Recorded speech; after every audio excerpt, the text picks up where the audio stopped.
Hello everybody. In the last classes we have been discussing about the basic electronic component, that is resistor. So we have discussed all the points relating to resistors, and in continuation of the previous video we will discuss another kind of or another basic electronic component that is most commonly used in almost all the electronic circuits. That is nothing but the capacitor. So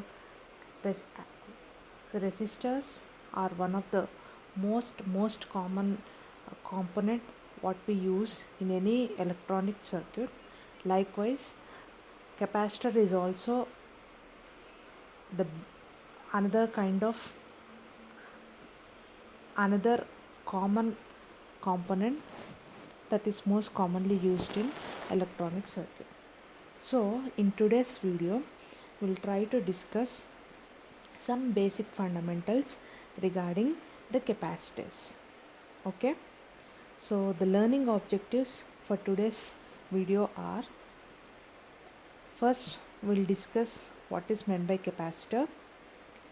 Later we'll discuss what is the property that is exhibited by capacitor, and that capacitor and that property we call it as capacitance.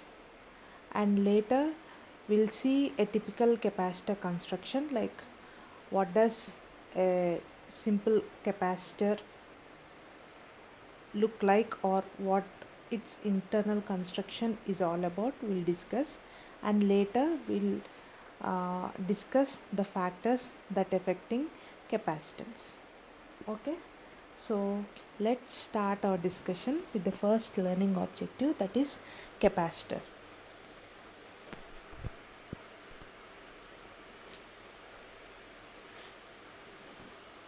Capacitors are the simple passive devices that can store an electrical charge on their plates when connected to a voltage source.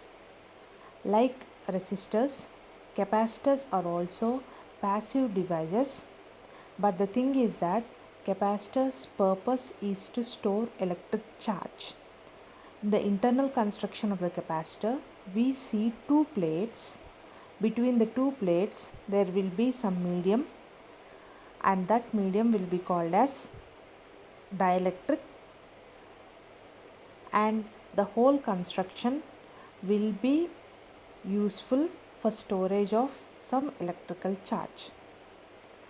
This is the primary purpose of a capacitor. So in other words, we can say that the capacitor is a component which has the ability or which has a capacity to store energy in the form of electrical charge, producing a potential difference which may be called as static voltage across its place. And this is very much like that of a rechargeable batteries. Okay, so the device or the component which has the ability to store electrical energy is called as capacitor. There is also another basic component which can store magnetic energy, and that device or that component is called as inductor, and that we'll discuss in the later sessions. But as of now, the capacitor is a basic component, that is a bilateral component which is a passive component, and it has the ability to store electrical energy. Okay, so this is the basic purpose of a capacitor in any electrical circuit, right? So there are many different kinds of capacitors available, from very small bead size used in any resonant circuits to a large power factor correcting capacitors, right?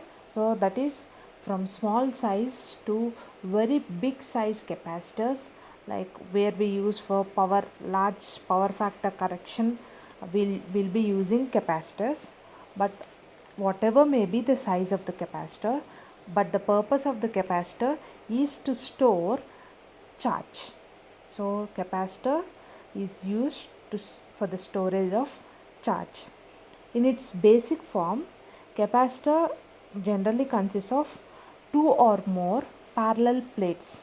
So that plates are nothing but are made up of metals. So we say it as conducting metal plates which are not connected or touching each other but are electrically separated either by air or by some form of some good insulating material such as either waxed paper, mica, ceramic, plastic or some form of liquid gel as used in electrolytic capacitors.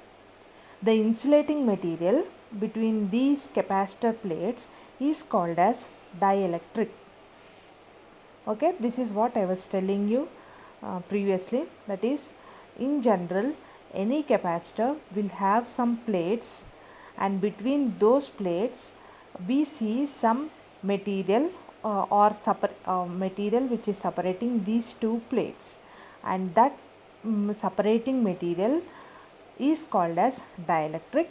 And the dielectric can be of any kind, like it may be some mica, ceramic or plastic or any other electrolytic gel or liquid it may be. Depending upon the dielectric material what we use, the classification of the capacitor will be made. Like if a capacitor is made of, or the dielectric is made up of mica, we call it as mica capacitor.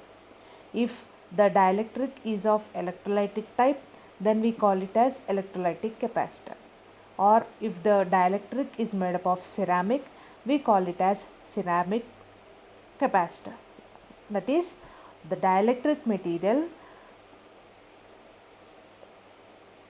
will decide the type of the capacitor. Okay, so due to this insulating layer, the DC current cannot flow through the capacitor as it blocks its, allowing instead of a voltage to be present across the plate in form of an electrical charge. Okay, so the conducting metal plates of a capacitor can be either square, circle, rectangle or it can be of any cylindrical or spherical shape with a general shape and size, and the construction of a parallel plate capacitor depending upon its application as well as voltage rating. Okay.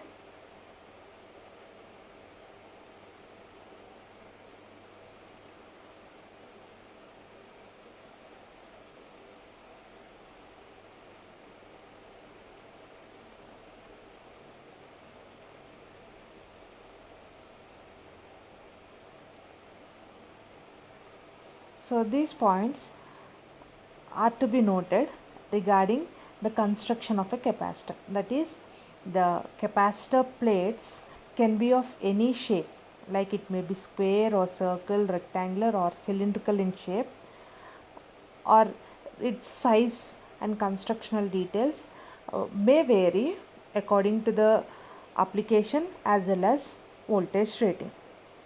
When this capacitor is used in a direct current or any DC circuit, the capacitor charges up to its supply voltage but blocks the flow of current through it, because the dielectric of a capacitor is non-conductive.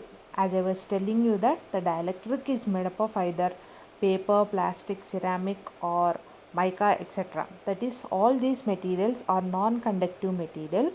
That is why the capacitor will charge up to its supply voltage and it will block the flow of current through it because of this dielectric, which is a non-conductive type of material. That is, basically the dielectric is an insulator. The plates are conductors, while the gap between the conductors is an insulating material. However, when a capacitor is connected to any AC source or AC circuit, the flow of the current appears to pass through the capacitor with a little or no resistance. So this is how capacitor responds to DC circuit and AC circuit. Okay, there are two types of electrical charge. This we know already. That is, a positive charge in the form of protons and a negative charge in the form of electrons. So this point we have discussed in the electricity class itself, that is we have two kinds of charges will be there, positive charge in the form of protons and the negative charge in form of electrons. Okay, when a DC voltage is applied across a capacitor, okay, when a DC voltage is placed across a capacitor, that is nothing but we simply take a battery and connect it to a capacitor. The positive charge quickly accumulates on one plate while the negative charge accumulates on the other plate. Okay, got the point? When we connect a DC battery source to a capacitor, as a capacitor has two plates, one plate will be charged with positive charges and the other plate will be charged with negative charge particles. For every charge particle of positive charge, there arrives at one plate a charge of the same side will depart from the negative plate. Then the plate remains charge neutral and a potential difference due to this charge is established between the two plates. Okay. Once the capacitor reaches the steady state condition, an electrical current is unable to flow through the capacitor itself and around the circuit due to the insulating properties of the dielectric used to separate the plates. So once the charge deposition has been made and a stable condition has been arrived, so and no more flow of current will occur or will take place in the capacitor, as there will be an insulator in between these two plates, which we simply call it as dielectric. The flow of electrons into the plates of the capacitor is called as charging current, which continues to flow until the voltage across the both plates is equal to the applied voltage. That is, the concept is very simple here. We have two plates. Until the capacity of the capacitor is reached, that is the maximum voltage what a capacitor can withhold is reached, until then one of the plates will be supplied with positive charge particles and the other plate will be supplied with negative charge particle. So this process will continue until the maximum rating or the maximum voltage the capacitor can withstand is reached. At this point, what we say is that the capacitor is said to be fully charged with the electrons.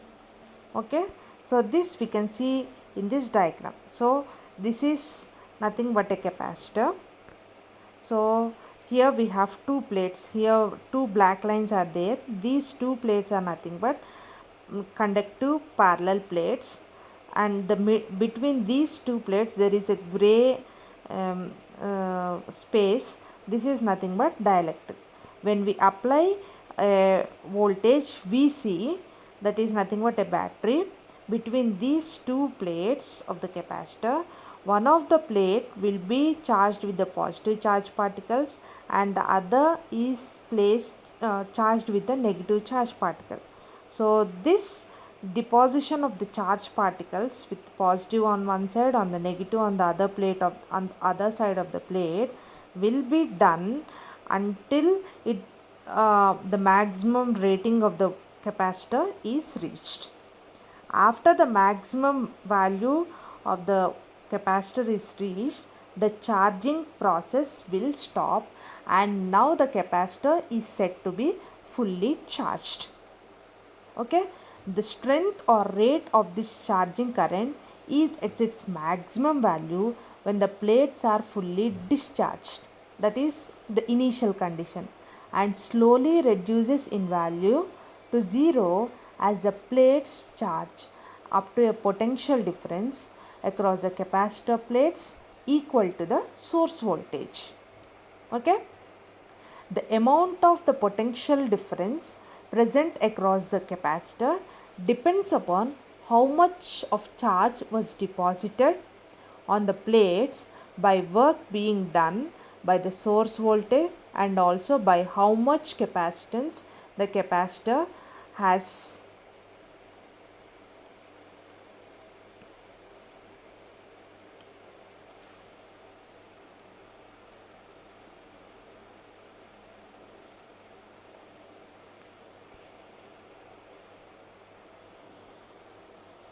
Okay, so the amount of potential difference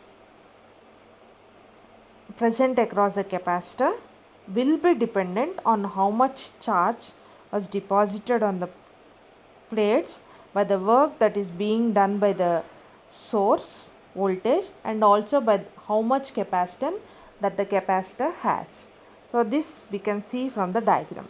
Okay, so next we'll see about parallel plate capacitor. Okay,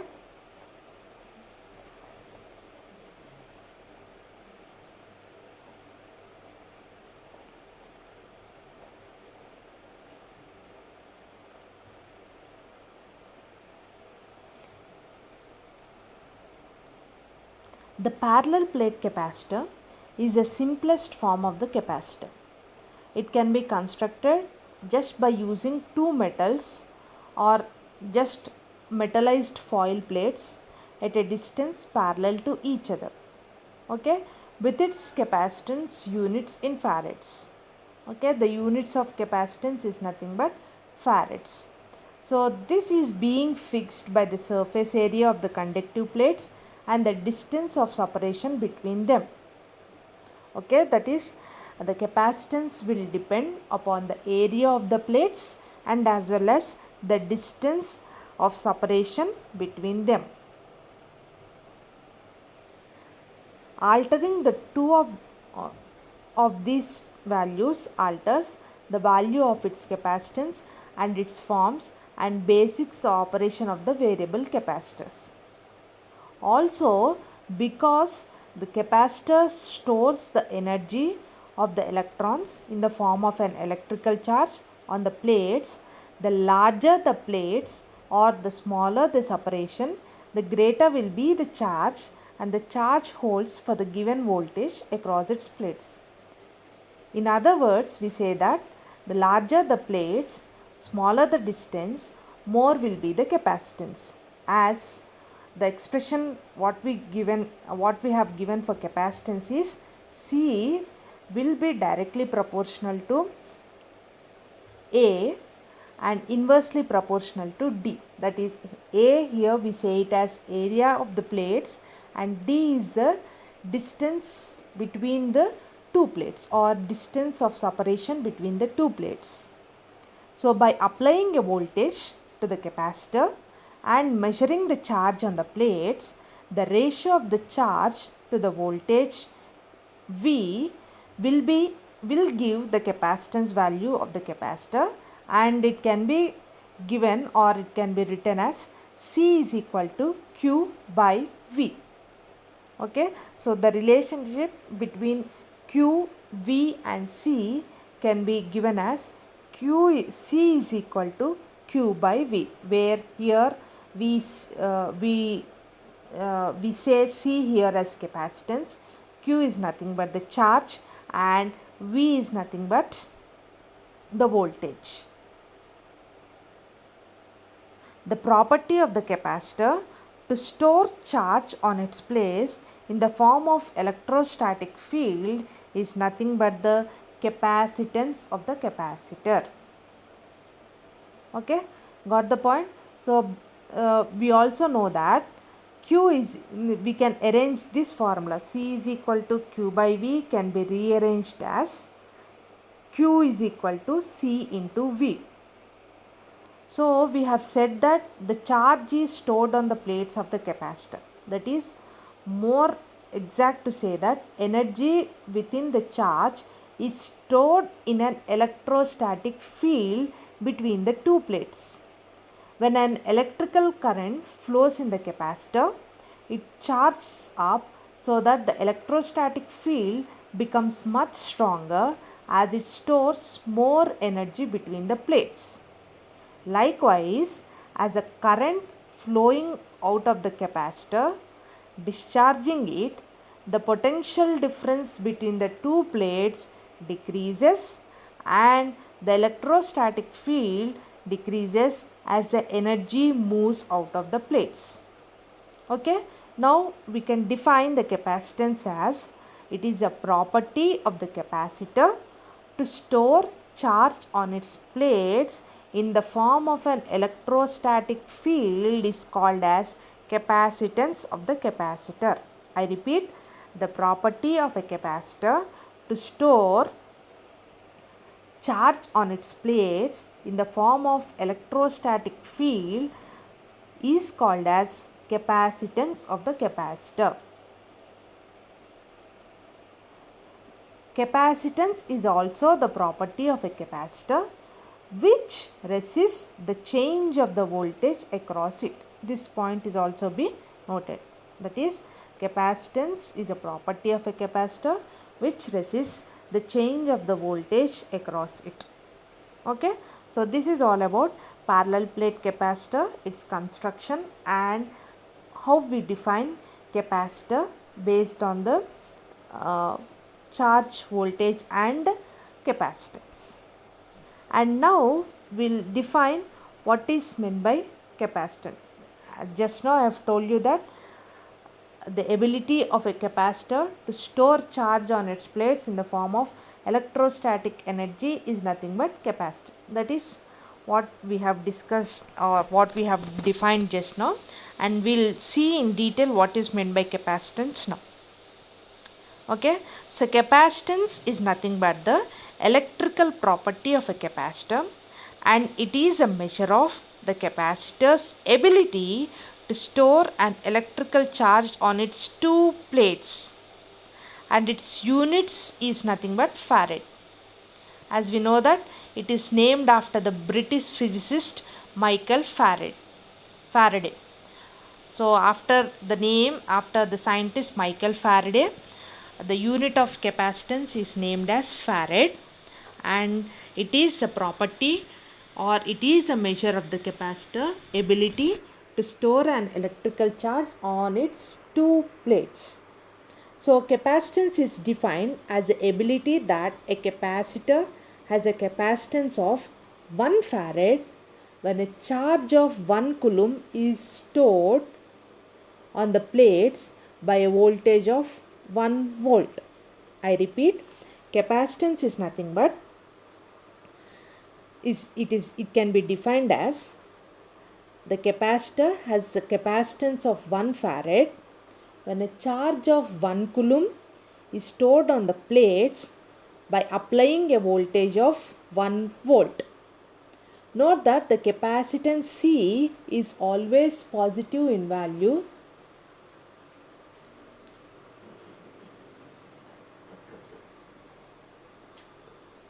Here what we have to keep it in mind is that capacitance is always positive in value and it will have no negative units. Okay, so however farad is very large unit of measurement to use on its own. So submultiples of farads are generally used, such as microfarads, nanofarads, picofarads. Okay, so farad is just a very large unit. So in general, in any circuit we see microfarad, nanofarad, picofarad. So microfarad is nothing but 10 power minus 6, 1 divided by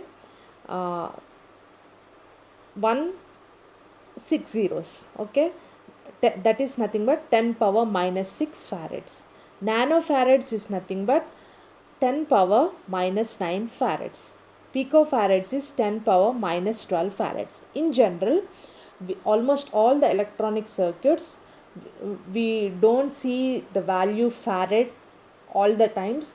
Majority of the times we see the values of capacitors to be micro, nano or picofarads. Okay, so as farad is a very large unit.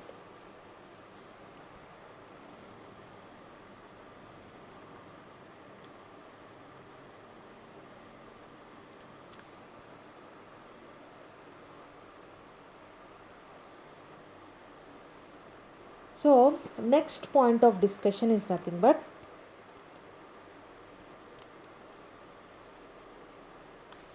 what are the factors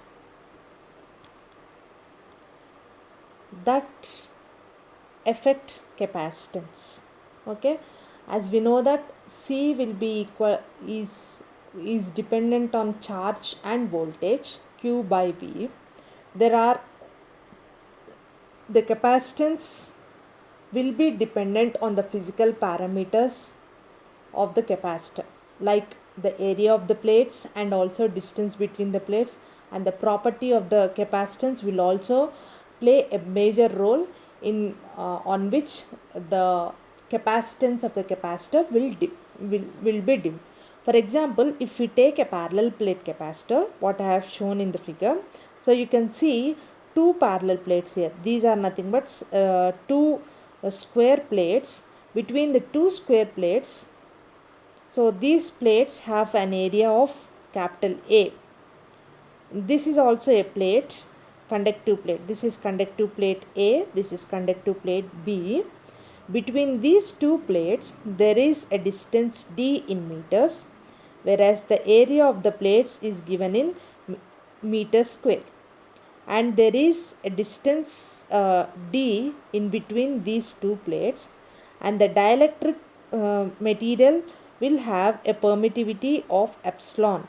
So epsilon is the permittivity that insulating or the dielectric material of the capacitor. So if we consider this parallel plate capacitor, the capacitance of the parallel plate capacitor is proportional to the area A in meter square, and it is inversely proportional to the distance or the separation D, and it is given in meters between these two conductive plates. So the equation for this capacitance of a parallel plate capacitor can be given as C is equal to epsilon. Here I have given here C is equal to epsilon A by D. Okay, so in simple, what we can say is that the capacitance of a capacitor will be dependent on three factors. First one is surface area, second one is distance, third one is dielectric material. Surface area is nothing but A of the two conductive plates which make up the capacitor. Larger the area, the greater will be the capacitance, because C is directly proportional to A. And the surface area can be of any shape, like what I have told you before. It can be of any shape. The capacitive plates can be the conductive plates of the capacitor can be of any shape, but its area will be considered in meter square. So if the area is more, the capacitance will be more. Okay, and here the second point on which capacitance is dependent is nothing but D. D is the distance between the two plates. Smaller the distance, the greater is the capacitance, as C is inversely proportional to D. So there is an inverse relationship between C and D. That is why smaller the distance, greater will be the capacitance. So if you expect greater capacitance, you place the two parallel plates very close to each other. That is, the gap should be very less. Here the expression is given as C is equal to epsilon A by D, where epsilon, here this epsilon is nothing but absolute permittivity of the dielectric medium that is being used. The permittivity of vacuum is nothing but epsilon naught. So in general, epsilon is equal to, we can write it as, that is absolute permittivity will be written as epsilon naught epsilon r. So epsilon will be equal to epsilon naught epsilon r, where epsilon naught is nothing but permittivity of the free space and epsilon r is nothing but the relative permittivity. So epsilon naught is nothing but permittivity of the free space. So it has a standard value, constant value, that is given as 8.854 into 10 power minus 12 farads per meter, and this is a standard value what is given for the epsilon naught, whereas epsilon r is nothing but the relative permittivity. So this relative permittivity will be varying according to the type of the dielectric material what we choose for the particular capacitor.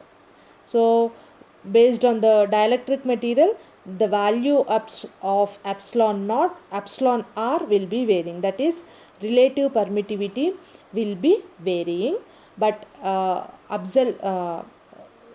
permittivity of the free space, that is epsilon naught, will be a standard value. So this point is to be noted.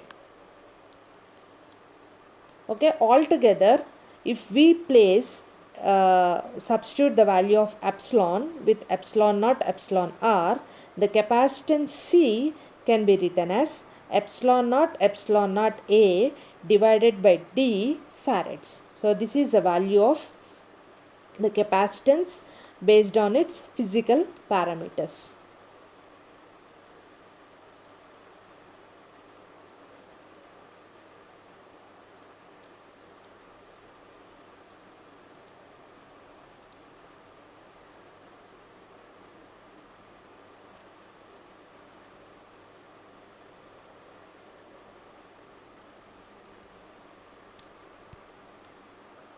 So this is a table which is showing the relative permittivity, that is epsilon r, of some of the materials which can be used as a dielectric medium. Okay, if we consider vacuum, the relative permittivity is 1. For air, it is 1.0006, whereas for Teflon, it is 2. Whereas for polypropylene it is 2.20, resin 2.4, polystyrene 2.45. Okay, for glass it is 4.9, for wood it is 4.4, whereas for mica it is 5 to 8.7. For distilled water it is 80. So likewise, depending upon the material what we use as dielectric, absolute permittivity, relative permittivity will be varying. Okay, so before we conclude our session, I'll just want to discuss some points regarding the dielectric of the capacitor. Okay, so we'll talk a few points regarding the dielectric of the capacitor. So as well as the oversize of the conductive plates and the distance or the spacing apart from each other, the other factor which affects the overall capacitance of the device is the type of dielectric material being used. In other words, simply we can say it as permittivity. This is nothing but epsilon. Apart from A and D, C is dependent on a term called as epsilon. The conductivity of the plates are generally made of a metal foil or a metal film, allowing the flow of electrons and charge. But the dielectric medium which is used is always an insulator. Okay, this is what we have discussed previously. The insulating material used as dielectric in a capacitor differ in their ability to block or pass an electric charge. This dielectric material can be made from a number of insulating materials or a combination of the materials, the most common types being air, that we call it as air capacitor, paper, we call it as paper capacitor, polyester, polypropylene, ceramic, glass, oil, and several other varieties of materials can also be used as dielectrics. So based on the dielectric material what we use, the name of the capacitor will be decided. Okay, this dielectric material, the factor by which the dielectric material or the insulator increases the capacitance of the capacitor compared to air is known as the dielectric constant, and it is indicated by K. Okay, the factor by which the dielectric material or insulator increases the capacitance of the capacitor compared to the air is known as dielectric constant, and the dielectric material with high dielectric constant is a better insulator than a dielectric material with lower dielectric constant. Okay, so dielectric material which has a high value of dielectric constant is preferable when compared with low dielectric constant. Dielectric constant is a dimensionless quantity since it is relative to free space. So though we mention it as a constant k, it is a dimensionless quantity. Okay, the actual permittivity, or we call it as complex permittivity, of the dielectric material between the plates is a product of permittivity of the free space, that is epsilon naught, and the relative permittivity epsilon naught of the material that is being used as the dielectric, and it is given as the formula epsilon is equal to epsilon naught epsilon r. Okay, the permittivity, that is epsilon, will be equal to absolute permittivity into relative permittivity.